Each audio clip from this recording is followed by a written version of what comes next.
একদা সুলাইমান আলাইহিসসালাতু ওয়াসসালাম তার রাজদরবারের মন্ত্রী পরিষদ এবং দেশের সমস্ত জ্ঞানীগুণী মানুষকে নিয়ে একটি জরুরি সভার আয়োজন করলেন। পাশে ছিল তার দেহরক্ষী একটি জিন, তার নাম ছিল আসিফ বিন বরখিয়া, আর সামনে ছিল তার মন্ত্রী পরিষদ। হঠাৎ করে সুলাইমান আলাইহিসসালাতু ওয়াসসালাম ঘোষণা করলেন, হে আমার সভাসদগণ, আমি মনস্থ করেছি আমি বিবাহ করব। এতে আমার রাজ্য এবং আমার ধর্ম উভয়টির জন্যই কল্যাণ হবে। এই বলে তিনি সবাইকে পাত্রী দেখতে বললেন। তখন আশেপাশে থাকা মন্ত্রী ও জ্ঞানীগুণী মানুষ তারা সকলেই তাকে বলতে লাগলেন, হে বাদশাহ সুলাইমান নবী, আপনি সারা দুনিয়ার বাদশাহ এবং পয়গম্বর, আপনি আমাদের দেশের পরিচালক, আপনি তো যেমন তেমন মেয়েকে বিবাহ করবেন না।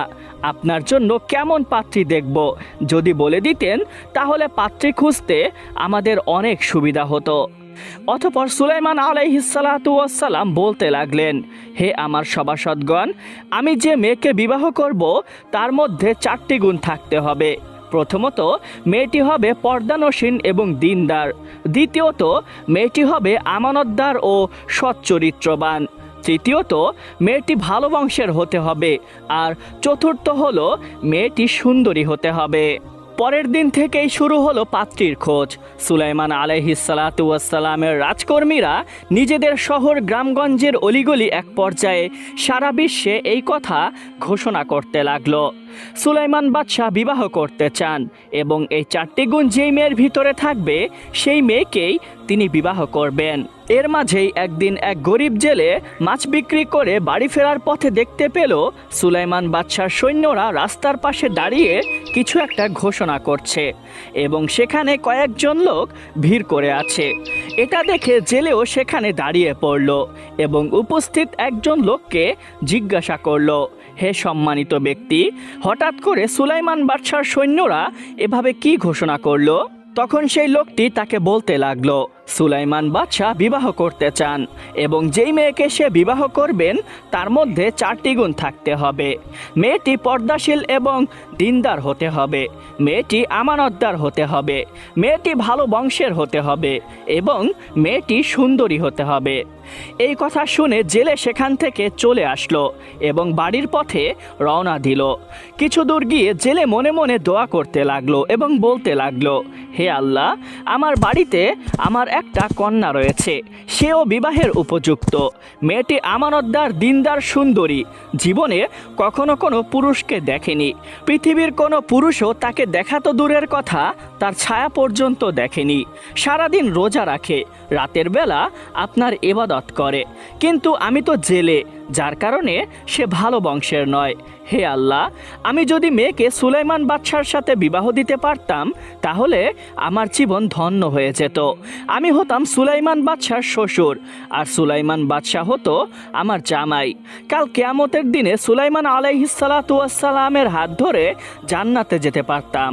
হে আল্লাহ, তুমি দয়ার সাগর, তুমি রহমানুর রাহিম। অতঃপর দোয়া করে অশ্রু ভরা চোখ নিয়ে সে বাড়ির দিকে রওনা হলো। তার অন্তরটি চিন্তায় ও কষ্টে বিভক্ত হয়ে গেল। একদিকে নিজে দরিদ্র হওয়ার আক্ষেপ, অন্যদিকে ঘরে থাকা যুবতী কন্যার বিবাহের দুশ্চিন্তা। ঘরে প্রবেশ করে তার স্ত্রীকে ডেকে বলতে লাগলো, হে আমার কলিজার টুকরা সহধর্মিনী, তুমি কি কোনো কথা শুনেছ? তখন স্ত্রী উত্তর দিল, কি এমন কথা? আমি তো কিছুই শুনিনি। আর আপনার চোখে অশ্রু কেন? আপনি কান্না করছেন কেন? কি হয়েছে আপনার? তখন জেলে কান্না স্বরে বলতে লাগলো, আমাদের দেশের বাদশাহ ও পয়গম্বর সুলাইমান আলাইহিসসালাতু ওয়াসসালাম বিবাহ করতে চান। তিনি যেই মেয়েকে বিবাহ করবেন তার ভেতরে 4টি গুণ থাকতে হবে। যেই 4টি গুণের কথা বলেছেন তার মধ্য থেকে আমাদের মেয়ের মাঝে 3টি গুণ রয়েছে। আমাদের মেয়ে দিনদার, আমানতদার এবং সুন্দরী।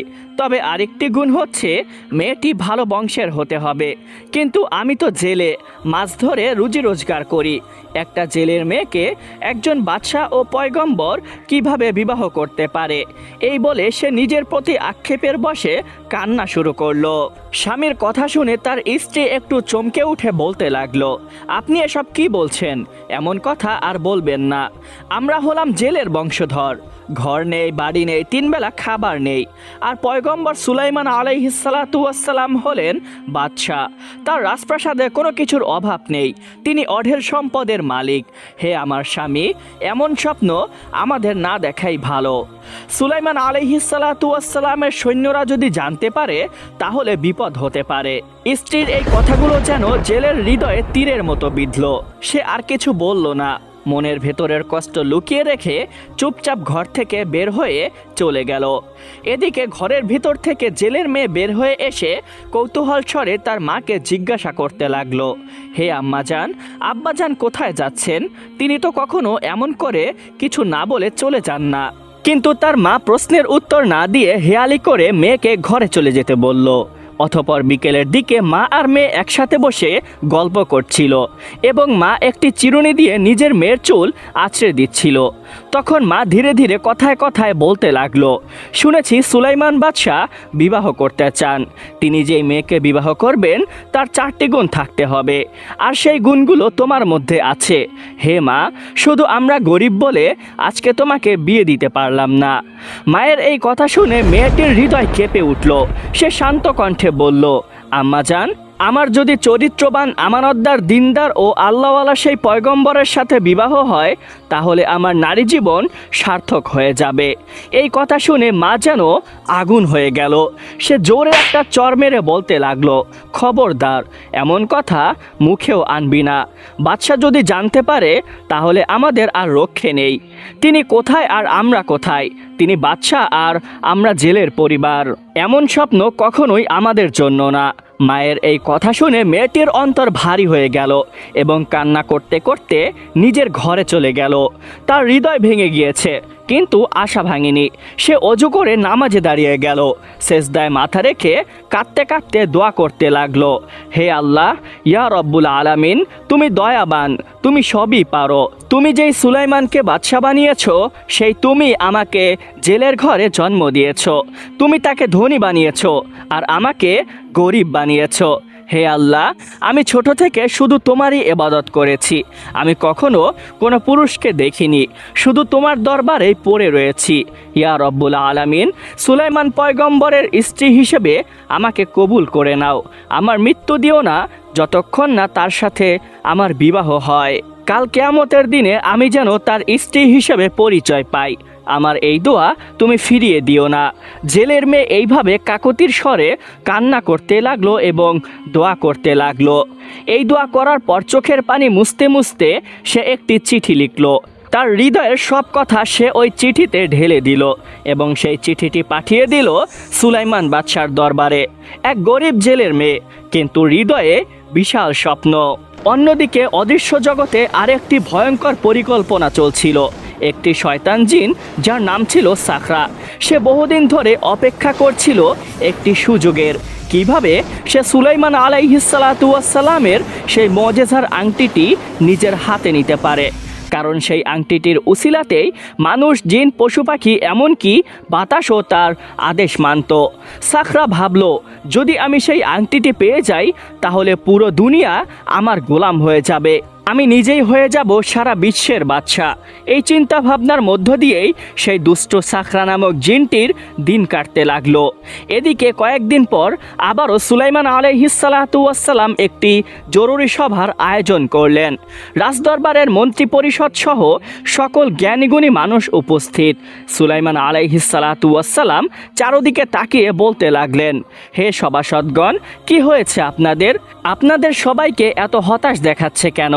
বিবাহের জন্য কি কোনো যোগ্য পাত্রী খুঁজে পেয়েছেন? সুলাইমান আলাইহিসসালাতু ওয়াসসালামের কথা শুনে সবাই স্তব্ধ হয়ে গেল, কেউ কোনো কথা বলল না।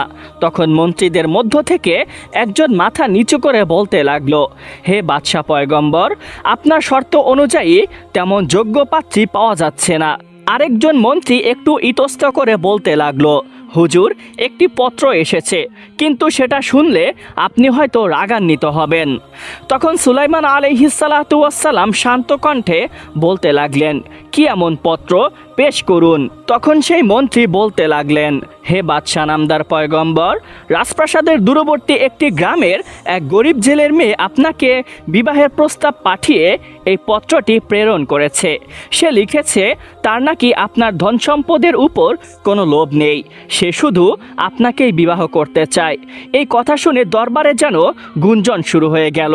অতঃপর সেই মন্ত্রী আবারও বলতে লাগলেন, হে বাদশাহ সুলাইমান, মেয়েটি আরও লিখেছে সে নাকি তার জন্মদাতা পিতা ছাড়া জীবনে কোনো পুরুষকে দেখেনি এবং সে তার জীবনে এমন একজন পুরুষের আশাবাদী যে তাকে আল্লাহর রাস্তায় চালাতে পারবে। এই আকাঙ্ক্ষা বশতই সে আপনাকে এই পত্রটি পাঠিয়েছে। আপনার রাজপ্রাসাদ বা ধন সম্পদ, এমনকি আপনার বাদশাহীর উপরেও তার বিন্দুমাত্র লোভ নেই। মন্ত্রী তার কথা শেষ করতে না করতে আরেকজন মন্ত্রী রাগান্বিত হয়ে উঠলেন এবং বলতে লাগলেন, হে বাদশাহ নামদার পয়গম্বর, এটা কখনোই সম্ভব নয়। একজন জেলের মেয়ে হয়ে সে এমন সাহস করে কিভাবে? এই কথা শোনা মাত্রই সুলাইমান আলাইহিসসালাতু ওয়াসসালাম কিছু না ভেবেই সেই পত্রটি হাতে নিয়ে ছিঁড়ে ফেললেন।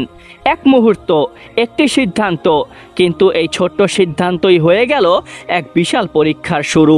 অদৃশ্য জগতে আল্লাহর এক ফেরেশতা আরজ করতে লাগলেন, হে আল্লাহ, আপনার নবী সুলাইমান আলাইহিসসালাতু ওয়াসসালাম ধন সম্পদের কারণে অহংকার করলেন। একজন গরিব জেলের মেয়ের পত্র না ভেবেই সে ছিঁড়ে ফেললেন। তখন আল্লাহ রব্বুল আলামিন বললেন, সুলাইমানের উপরে পরীক্ষা শুরু করা হবে। এদিকে জেলের মেয়েটি যখন শুনতে পেল তার পাঠানো পত্রটি ছিঁড়ে ফেলা হয়েছে, তখন তার হৃদয় ভেঙে চুরমার হয়ে গেল। সে কাঁদতে কাঁদতে আবারও নামাজে দাঁড়িয়ে গেল। চোখের পানি গড়িয়ে গড়িয়ে সেজদার মাটিতে পড়ছে। সে কান্না করতে লাগলো এবং দোয়া করতে লাগলো, হে আল্লাহ, আমি গরিব বলে আমার প্রস্তাব প্রত্যাখ্যান করা হলো। তুমি তো সবই পারো। হে আল্লাহ, হয়তো আমাকে ধনী বানিয়ে তার সাথে বিবাহ দাও, নয়তো তাকে আমার মতো গরিব বানিয়ে আমার কাছে নিয়ে এসো। এই দোয়া যেন আকাশ কাঁপিয়ে দিল। শুরু হয়ে গেল সুলাইমান আলাইহিসসালাতু ওয়াসসালামের উপরে পরীক্ষা। এর কিছুদিন পরেরই ঘটনা। সুলাইমান আলাইহিসসালাতু ওয়াসসালাম রাজদরবারের কাজ শেষ করে গোসল করার জন্য গোসলখানার দিকে রওনা হলেন।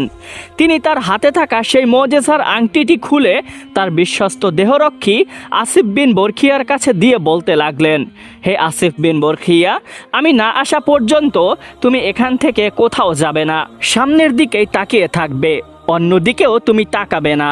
দেহরক্ষী জিন আসিফ বিন বরখিয়া আদেশ মতে সেভাবেই দাঁড়িয়ে রইল। সুলাইমান আলাইহিসসালাতু ওয়াসসালাম গোসলখানায় প্রবেশ করলেন। আর ঠিক সেই সময় দূরে লুকিয়ে থাকা শয়তান জিন সাখরা সুযোগ পেয়ে গেল। সে সুলাইমান আলাইহিসসালাতু ওয়াসসালামের রূপ ধারণ করে এসে দাঁড়ালো দেহরক্ষীর পাশে। সে চালাকি করে সামনে গেল না এবং সে বলতে লাগলো, তাড়াতাড়ি আংটিটি আমাকে দাও। শোনা যাচ্ছে আমার মতো এক নকল সুলাইমান দেশে ঘুরছে। সে সিংহাসন দখল করতে চায়। তোমরা তাকে দেখলেই শাস্তি দিবে। দেহরক্ষী জিন আসিফ বিন বরখিয়া কিছু বুঝে উঠতে পারল না, কারণ সে সামনের দিকে তাকিয়ে থাকার নির্দেশ পেয়েছে। সে আটপাঁচ না ভেবেই বিনা দ্বিধায় আংটিটি দিয়ে দিল সেই দুষ্টু জিন সাখরার কাছে।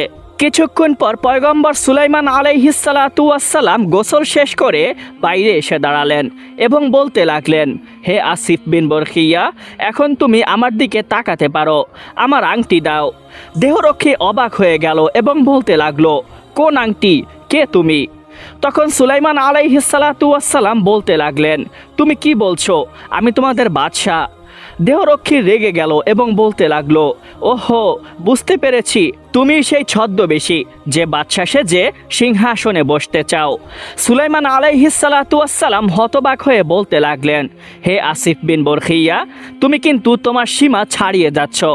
তখন দেহরক্ষী রাগান্বিত হয়ে বলতে লাগলো, হে ছদ্মবেশী, আমি তোমাকে এখনই বাদশা সুলাইমানের কাছে নিয়ে যাব।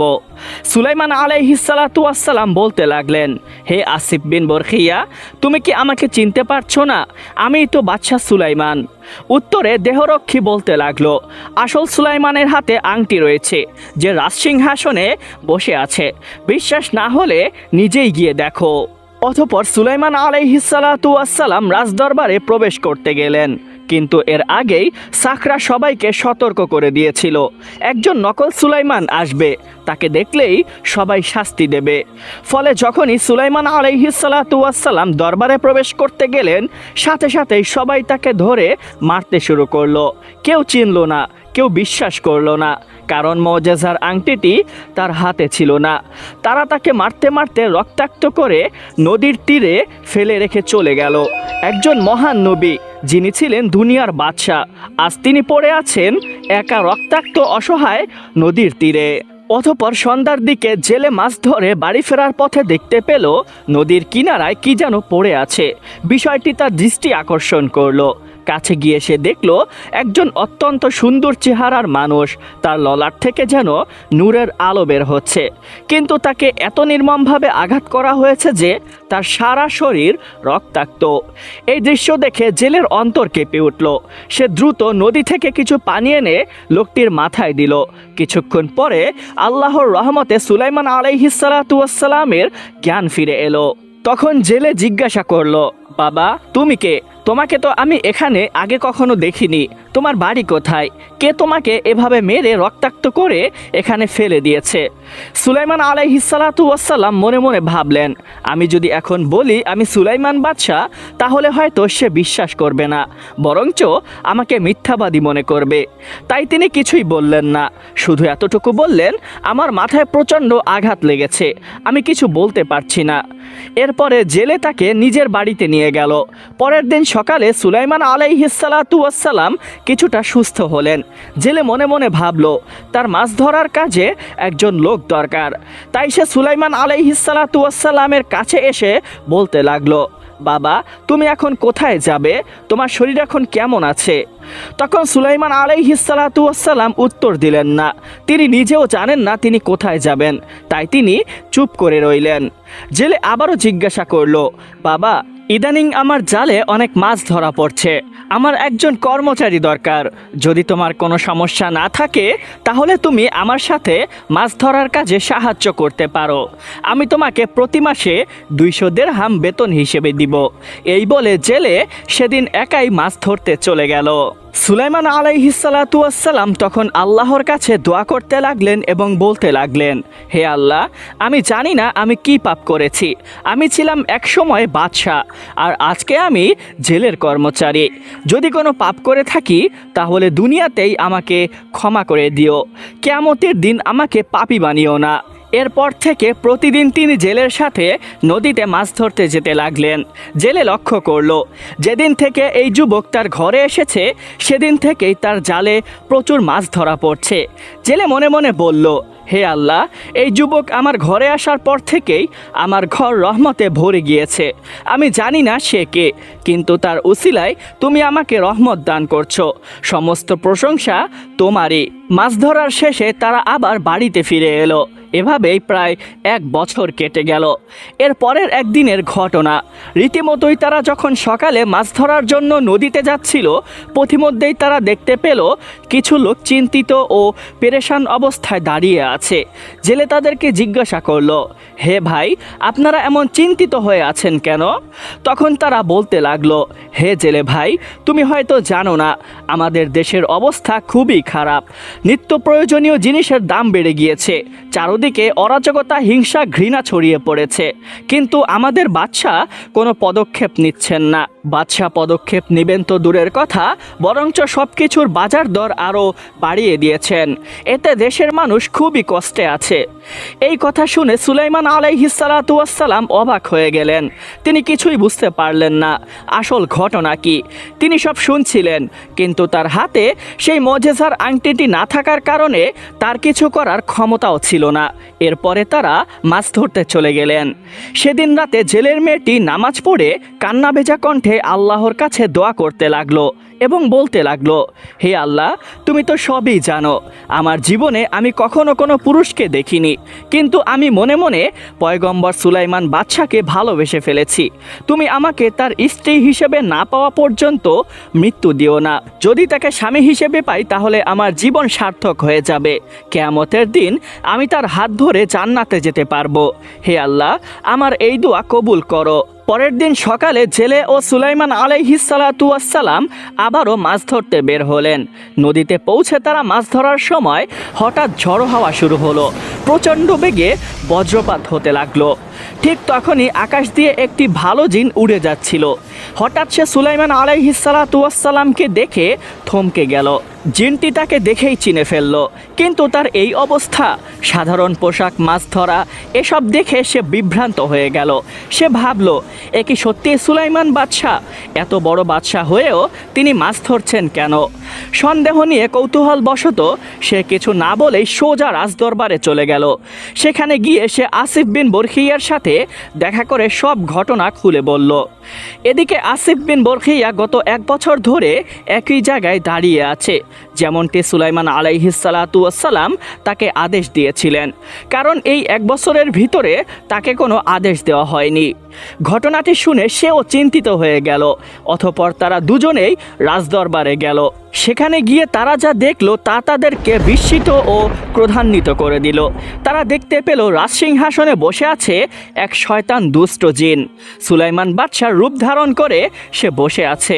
জিন হওয়ার কারণে তারা তাকে চিনে ফেলল, কিন্তু তার হাতে ছিল সেই মোজেজার আংটি, যার মাধ্যমে সে পুরো বিশ্বের উপর আধিপত্য বিস্তার করেছিল। অতঃপর তারা সেই জিনটিকে তাড়া করতে লাগলো। তাড়া করতে করতে যখন তারা নদীর উপর দিয়ে যাচ্ছিল, তখনই হঠাৎ সাকরা নামক সেই দুষ্ট জিনটি অদৃশ্য হয়ে গেল, কিন্তু তার হাতে থাকা মোজেজার আংটিটি অদৃশ্য হলো না। ফলে আংটিটি নদীতে পড়ে গেল। শেষ পর্যায়ে আসিফ বিন বরখিয়া ও সেই ভালো জিনটি আর তাকে ধরতে পারল না, আর আংটিটি যে নদীতে পড়েছে সেটিও তাদের নজরে আসেনি। এদিকে নদীতে পড়া সেই মোজেজার আংটিটি একটি মাছ খাবার ভেবে খেয়ে ফেলল। অন্যদিকে সেই জিনটি শুধু দেখেছিল সুলাইমান আলাইহিসসালাতু ওয়াসসালামকে নদীতে মাছ ধরতে, কিন্তু তিনি কোথায় থাকেন তার কোনো ঠিকানাও তাদের জানা ছিল না। পরদিন সকালে চারদিকে খবর ছড়িয়ে পড়ল, দেশের বাদশাহ সুলাইমান আলাইহিসসালাতু ওয়াসসালাম নিখোঁজ, তিনি কোথায় যেন হারিয়ে গিয়েছেন। এদিকে জেলের ঘরে থাকা সুলাইমান আলাইহিসসালাতু ওয়াসসালামের প্রায় 1 বছর হয়ে গিয়েছে। আজকে তার ছুটি নেওয়ার দিন, তিনি আজকে চলে যাবেন। সেদিন সকালেই জেলে তার স্ত্রীকে ডেকে বলতে লাগলো, শোনো, এই যুবকটি আমাদের বাড়িতে গত 1 বছর ধরে আছে, তোমার কাছে কেমন লাগে তাকে? তার স্ত্রী বলল, ছেলেটি তো খুবই ভালো, তার মতো ভদ্র, ইমানদার ও সুন্দর যুবক আমি জীবনে দেখিনি।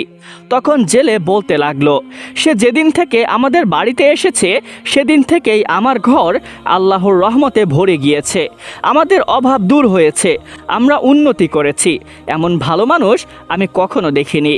এরপরে জেলে আবারও বলতে লাগলো, আমাদের একটি পর্দানসীন ইমানদার মেয়ে আছে, তার বিয়ের বয়স হয়েছে, যদি এই যুবকের সাথে তার বিয়ে দেই তাহলে কেমন হয়? তার স্ত্রী বলতে লাগলো, ভালোই তো হয়, কিন্তু সে কি রাজি হবে?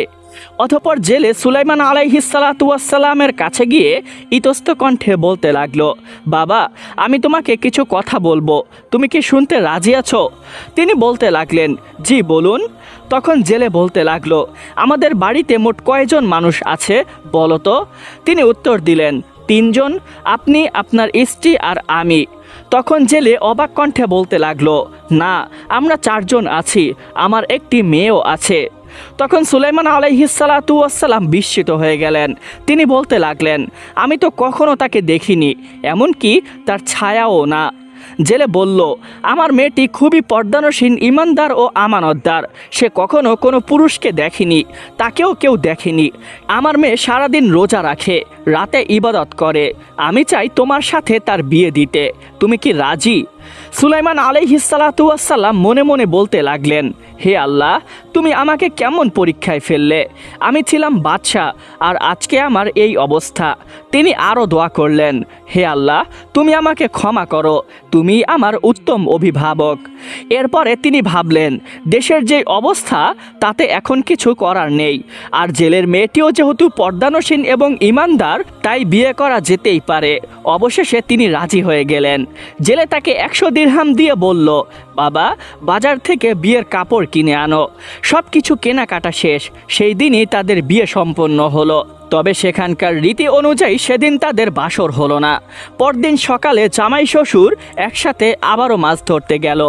এদিকে নদীর মধ্যে এক বিশাল মাছ, যেই মাছটি সুলাইমান আলাইহিসসালাতু ওয়াসসালামের মোজেজার আংটিটি গিলে ফেলেছিল, তার পিছনে সমুদ্রের সব ছোট বড় মাছ চলতে লাগলো। কারণ সেই আংটিটির প্রভাবে তারা তার অনুগত হয়ে গিয়েছিল। অন্যদিকে সুলাইমান আলাইহিসসালাতু ওয়াসসালাম ও জেলে যখন জাল ফেললেন তখন সেই বড় মাছ সহ অসংখ্য মাছ জালে উঠে এলো। এটা দেখে জেলে মনে মনে বলল, হে আল্লাহ, এই যুবক আমার ঘরে আসার পর থেকেই রহমত এসেছে, আর আজ আমার জামাই হয়েছে, তাই আরও বেশি রহমত দিয়েছ। অতঃপর মাছ ধরা শেষ করে তারা বাজারে গেল। সব মাছ বিক্রি করে বড় মাছটি জামাইকে খাওয়ানোর জন্য বাড়িতে নিয়ে গেল। কিন্তু কেউই জানতো না সেই মাছের পেটেই রয়েছে মুজিজার আংটি। বাড়িতে এসে জেলে তার মেয়েকে বলল, মা, মাছটা ভালো করে রান্না করো, কালকে তোমাদের বিয়ে হয়েছে, তুমি নিজের হাতে রান্না করে জামাইকে খাওয়াবে। জেলের মেয়ে যখন মাছ কাটতে গেল দেখতে পেল মাছের পেটের ভেতরে একটি অদ্ভুত আংটি। সে মনে মনে ভাবল, আংটিটি দেখতে বেশ সুন্দর, যদিও পুরনো। আমি তো গরিব জেলের মেয়ে, স্বামীকে দেওয়ার মতো কিছুই নেই, এই আংটিটাই তাকে উপহার দেব। এদিকে আসিফ বিন বরখিয়া সুলাইমান আলাইহিসসালাতু ওয়াসসালামকে খুঁজে বেড়াচ্ছিল, কিন্তু পাচ্ছিল না। সে বুঝতে পেরেছিল আংটিটি অন্য কারো হাতে থাকার কারণে সুলাইমান আলাইহিসসালাতু ওয়াসসালাম তার ক্ষমতা হারিয়ে ফেলেছেন। অন্যদিকে দেশের সবাই জেনে গিয়েছে যে এতদিন সিংহাসনে বসেছিল সে আসলে এক শয়তান জিন। সবাই সুলাইমান আলাইহিসসালাতু ওয়াসসালামকে খুঁজতে ব্যাকুল হয়ে উঠল।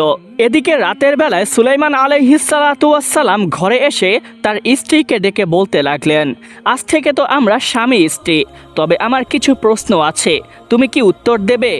সে বলল, আপনি আমার স্বামী, আপনার সেবা করাই আমার কর্তব্য, অবশ্যই উত্তর দেব, বলুন কি জানতে চান। অতঃপর তিনি জিজ্ঞাসা করলেন, হে আমার নববধূ, তুমি কি কখনো কারো সাথে প্রেম করেছ? সে উত্তর দিল, হে আমার স্বামী, আমি কখনো কারো সাথে প্রেম করিনি, তবে আমার একটা পুরনো স্মৃতি আছে যেটা বলে আমি আর দুঃখ পেতে চাই না। তখন সুলাইমান আলাইহিসসালাতু ওয়াসসালাম বললেন, কি এমন স্মৃতি, আমাকে বলো, আমি শুনতে চাই। কথা দিচ্ছি আমি তোমার কথার মূল্য দেব, আমানতের খেয়ানত করব না। তখন জেলের মেয়ে বলতে লাগলো, তাহলে শুনুন, আজ থেকে বহুদিন আগের কথা, আমি একজনকে না দেখে ভালোবেসে ফেলেছিলাম, তাকে কখনোই দেখিনি। সারাদিন রোজা রাখি আর রাতের বেলায় আল্লাহর ইবাদত করি। নামাজ পড়ে আমি আল্লাহর কাছে দোয়া করেছিলাম আমি যেন তাকে স্বামী হিসেবে পাই। তখন সুলাইমান আলাইহিসসালাতু ওয়াসসালাম জিজ্ঞাসা করলেন, হে আমার সহধর্মিনী, সেই যুবকটি কে? তখন স্ত্রী বলতে লাগলো, তিনি হলেন সমগ্র বিশ্বের বাদশাহ দাউদ আলাইহিসসালাতু ওয়াসসালামের পুত্র সুলাইমান আলাইহিসসালাতু ওয়াসসালাম। তবে তার কথা ভেবে আমি আর কষ্ট পেতে চাই না, আজ থেকে আপনি হলেন আমার সুলাইমান। এই কথা শুনে সুলাইমান আলাইহিসসালাতু ওয়াসসালাম বিস্মিত হয়ে গেলেন, কিন্তু তিনি চুপচাপ রইলেন, কিছু বললেন না। অতঃপর জেলের মেয়েটি সুলাইমান আলাইহিসসালাতু ওয়াসসালামকে বলতে লাগলেন, হে আমার স্বামী, আমি আপনাকে একটি উপহার দিতে চাই যা অতি সামান্য। জানি না আপনি খুশি হবেন নাকি নারাজ হবেন, তবে আপনি চক্ষু বন্ধ করলে আমি আপনাকে তা পরিয়ে দিব। অতঃপর সুলাইমান আলাইহিসসালাতু ওয়াসসালাম চক্ষু বন্ধ করলেন এবং জেলের মেয়ে তার হাতে সেই মাছের পেট থেকে বের করা মুজিজার আংটিটি পরিয়ে দিল। আংটি হাতে পড়া মাত্রই তার সমস্ত মুজিজা তিনি ফিরে পেলেন।